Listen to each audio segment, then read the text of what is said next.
Good evening everyone, welcome back to our channel. आज मैं आपके साथ डिस्कस करूंगी अब्जॉर्प्शन स्पेक्ट्रम क्या होते हैं और एमिशन स्पेक्ट्रम क्या होते हैं।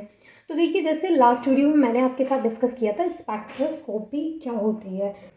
तो देखिए, स्पेक्ट्रोस्कोपी क्या होती है, अगेन आई रिपीट, क्योंकि उसी की हेल्प से हम क्या समझेंगे, अब्जॉर्प्शन स्पेक्ट्रम और एमिशन स्पेक्ट्रम को समझेंगे। तो जैसे मेरे पास यहाँ पर कोई मैटर है, ठीक है। अब ये एटम भी हो सकता है, ये मॉलिक्यूल भी हो सकता है, लेकिन क्योंकि हम मॉलिक्यूलर स्पेक्ट्रोस्कोपी पढ़ रहे हैं तो हम यहाँ पे मॉलिक्यूल की बात करेंगे।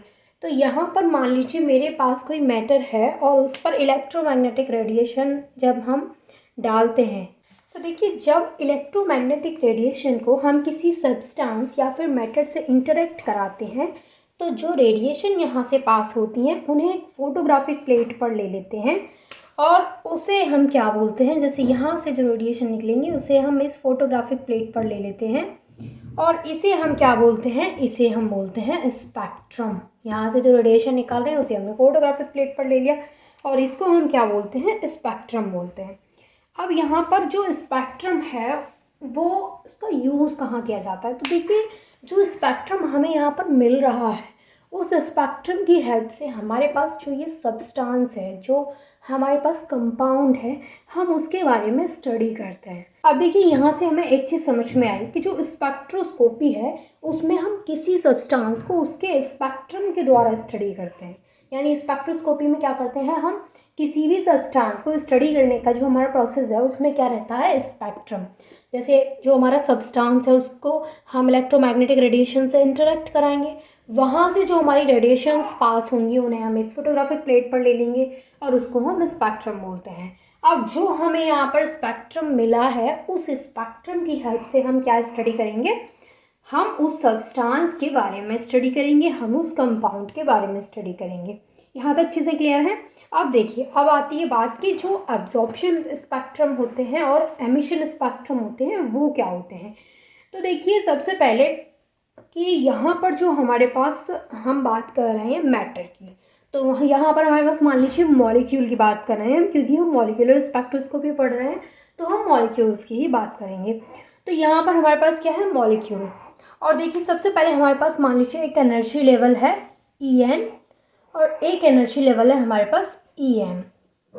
अब देखिए, अब जब जो हमारा मैटर है, यहाँ पर जो मॉलिक्यूल है, जब उसको हम इलेक्ट्रोमैग्नेटिक रेडिएशन से इंटरेक्ट कराएंगे, यानी जब इलेक्ट्रोमैग्नेटिक रेडिएशन हमारी मैटर के ऊपर गिरेंगी, मॉलिक्यूल के ऊपर गिरेंगी, तो यहाँ मॉलिक्यूल के पास क्या होंगे, इलेक्ट्रॉन्स। तो यहाँ पर जब इलेक्ट्रोमैग्नेटिक रेडिएशन आएगी और यहाँ पर क्या है, मॉलिक्यूल के पास इलेक्ट्रॉन है, तो ये जो इलेक्ट्रॉन है वो क्या करेगा, इन इलेक्ट्रोमैग्नेटिक रेडिएशन को अब्जॉर्ब कर लेगा। और ये जो इलेक्ट्रोमैग्नेटिक रेडिएशन है इनकी एनर्जी क्या है, E=H²। तो यहाँ पर जो इलेक्ट्रॉन है वो क्या कर लेगा, यानी जब जो हमारी इलेक्ट्रोमैग्नेटिक रेडिएशन है वो मॉलिक्यूल के ऊपर गिर रही है, मतलब मैटर के ऊपर गिर रही है, मैटर हम मॉलिक्यूल की बात कर रहे हैं, मॉलिक्यूल के पास क्या होता है, इलेक्ट्रॉन्स होते हैं।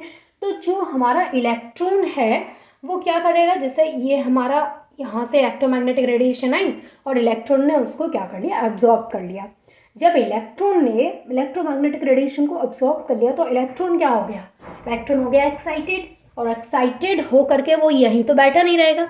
जब वो एक्साइटेड हो जाएगा तो वो क्या करेगा, वो ग्राउंड स्टेट से निकल करके क्या जाएगा, हायर स्टेट में चला जाएगा। तो ये जो हमारे पास इलेक्ट्रॉन है वो यहाँ नहीं रहेगा, क्या कर देगा, इलेक्ट्रॉन जंप करके ये हायर एक्साइटेड स्टेट में चला जाएगा, क्योंकि वो एक्साइटेड हो गया है। तो यहाँ तो रहेगा नहीं, तो हमारा जो इलेक्ट्रॉन है वो यहाँ चला गया। तो यहाँ पर हम कह सकते हैं कि जो हमारी E=H² है वो किसके इक्वल होगी, डेल्टा E=EM-En। यहाँ पर जो डेल्टा E है वो क्या है, वो है यहाँ पर डिफरेंस, एनर्जी डिफरेंस। और देखिए, यहाँ पर जो डेल्टा E है वो किसके इक्वल है, EM-En के डिफरेंस के इक्वल है।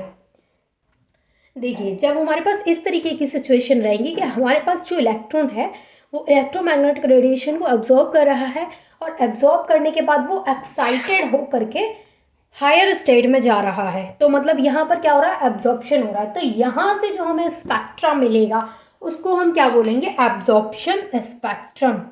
उसको हम बोलेंगे एब्जॉर्प्शन स्पेक्ट्रम।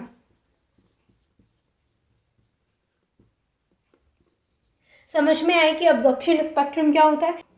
अब ये तो हमने बात की कि एब्जॉर्प्शन स्पेक्ट्रम क्या होता है। अब वहीं हम बात करते हैं एमिशन स्पेक्ट्रम की। अब देखिए यही मैं आपको इस डायग्राम के थ्रू एक्सप्लेन करती हूँ। देखिए जैसे हमारे पास कौन सा डायग्राम था यहाँ पर कि एक एनर्जी लेवल हमारे पास था ये EM और सेकेंड एनर्जी लेवल था हमारे पास ये EM, ठीक है। अब मैंने आपको क्या बताया था कि जो हमारा इलेक्ट्रॉन है वो यहाँ से एक्साइटेड होकर के यहाँ आ गया था, ठीक है ना, यहाँ पे हमारा इलेक्ट्रॉन आ गया था। लेकिन आपको पता है कि जो भी हमारा इलेक्ट्रॉन है जब वो एक्साइटेड होकर के यहाँ पर हायर स्टेट में आया है, हायर एनर्जी लेवल पे आया, तो वो क्या है, वो स्टेबल नहीं है। जब वो स्टेबल नहीं तो वो सोच रहा है कि मैं यहाँ पर जंप करके तो आ गया हूँ पर मैं स्टेबल नहीं हूँ। और हर इंसान क्या होना चाहता है, हर कोई चीज़ चाहती है कि वो स्टेबल हो। और कोई भी इलेक्ट्रॉन है वो ज़्यादा स्टेबल कहाँ होता है, जब अपनी ग्राउंड स्टेट में होता है। तो यहाँ पर जो इलेक्ट्रॉन है वो ऊपर तो चला गया, लेकिन ऊपर जाने के बाद क्या सोच रहा है कि यार यहाँ तो मैं स्टेबल हूँ ही नहीं। तो फिर क्या करना चाहिए, तो फिर वो सोचता है कि एक काम करते हैं, जो हमने रेडिएशन एब्जॉर्ब की थी उन्हें एमिट करते हैं और फटाफट से अपनी ग्राउंड स्टेट में चले जाते हैं। तो वो क्या करता है, जैसे यहाँ पर जो हमारे पास इलेक्ट्रॉन है ये वाला, वो क्या करेगा, वो यहाँ से जो इलेक्ट्रोमैग्नेटिक रेडिएशन है उनको एमिट करेगा। एमिट करने के बाद जो इलेक्ट्रॉन है हमारा वो यहाँ आ जाएगा ग्राउंड स्टेट में। तो यहाँ पे क्या हुआ, यहाँ पे एमिशन ऑफ रेडिएशन हुआ है, यानी रेडिएशन का एमिशन हुआ है। तो यहाँ से जो हमें स्पेक्ट्रम मिलेगा उसको हम क्या बोलेंगे, एमिशन स्पेक्ट्रा। Emission spectrum.